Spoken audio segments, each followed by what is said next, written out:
Lok Sabha vote যত এগিয়ে আসছে ততই উত্তাপ বাড়ছে বঙ্গ রাজনীতিতে। দিকে দিকে সন্ত্রাসের বাতাবরণ। আদিও নব্য তৃণমূলের দ্বন্দ্বে উত্তপ্ত হয়ে ওঠে উত্তর 24 পরগনার হারোয়ার চৌহাটা এলাকা। তৃণমূলের বুথ সভাপতি দিলীপ ঘোষের বাড়িতে ভাঙচুর, পড়ল বোমা। অভিযোগের তীরে যুব তৃণমূল।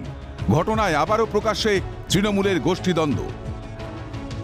প্লাস এখানে তো তৃণমূল আমি 98 সাল থেকে লড়াই করে করে তৃণমূল করছি বা তৃণমূলের প্রতিষ্ঠাতা করেছি বা অনেক কিছু।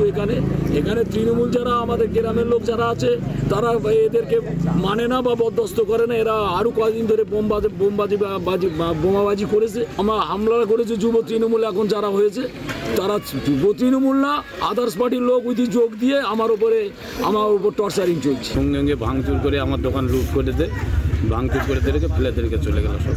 ওখানে একটা বোম মারলো, চলে গেল। কারা করলো? কারা? ওই নতুন তৃণমূল দল হয়েছে, যুব কমিটি, আমাদের তৃণমূল করে। স্থানীয় সূত্রে খবর, মঙ্গলবার রাতে তৃণমূল বুথ সভাপতি দিলীপ ঘোষের বাড়ি লক্ষ্য করে হঠাৎই শুরু হয় ইট বৃষ্টি। অভিযোগ, পরপর 3টি বোমা মারে দুষ্কৃতীরা, চলে ভাঙচুর। এমনকি এলাকার একটি চায়ের দোকানে চলে ভাঙচুর ও লুটপাট। তৃণমূলের বিরুদ্ধেই সরব তৃণমূল। আমার বাড়ির অপোজিটে কামালউদ্দিনের দোকান আছে, 4 দোকান। ওর 4 দোকান ভাঙা শুরু হয়েছে, প্লাস ওর পাশে ওর আর একটা দোকান ছিল, সেটাও ভাঙা শুরু হয়েছে। ওর ওইটা ভেঙেই তারপরে দেখি যে আমার গেটের সামনেই বোম পড়েছে। বোম পড়ার সঙ্গে সঙ্গে পরপর 3টে বোম পড়েছে আমার বাড়ির সামনে। আর যারা এখন নতুন এসে তারা যুব তৃণমূল করে, উনি ওই মদার তৃণমূল করার এফেক্টটা ওনার ওপরে এই চাপ সৃষ্টি হওয়ার আমরা ওনার সঙ্গে থাকি বলে আমাদের বাড়ি গিয়ে রাত্রেবেলা সব ঠেট দিয়েছে। আমরা চাইছি যারা এই দোষের সঙ্গে দূষিত তাদের দৃষ্টান্তমূলক যেন শাস্তি হয়। খবর দেওয়া হয় পুলিশে। খবর পেয়ে ঘটনাস্থলে পৌঁছে 3 জনকে আটক করেছে হারোয়া থানার পুলিশ। যদিও অভিযোগ উড়িয়ে দিয়েছে তৃণমূল, কটাক্ষ করতে ছাড়েনি বিরোধীরা। তৃণমূলের দুর্ভেদ্য ঘাঁটি, সেই জন্য একটা ব্যক্তিগত পারিবারিক ব্যবসায়িক দ্বন্দ্বকে রাজনৈতিক রং দেওয়ার একটা প্রচেষ্টা এবং ষড়যন্ত্র চলছে।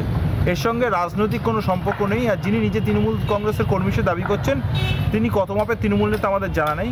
আদি নব্য তৃণমূলের মানে বড় নোটা ছোট নোটার ঝামেলা চলছে। কিসের ঝামেলা জানে? দ্বিতীয় বক্তব্য করার ইচ্ছা, সাধারণ মানুষের উপর হামলা, দোকানে বোম্বিং, নিজেদের মধ্যে খাওয়াখাওয়ির ঝামেলা। যেহেতু পঞ্চায়েতে কেন্দ্র সরকারের যোজনার টাকা লুটতে পারছে না, মেছো ঘেটির টাকা লোটার জন্য আজকে এই ঝামেলা। ওরা কি জনসভার জন্য ঝামেলা করছে?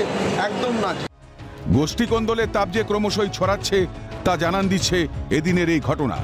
তৃণমূলের এই নবীন প্রবীণ দ্বন্দ্বে ক্রমেই যে দলের ভাবমূর্তি খারাপ হচ্ছে তা বলার অপেক্ষা রাখে না। পঙ্কজ বিশ্বাসের রিপোর্ট, ক্যালকাটা নিউজ।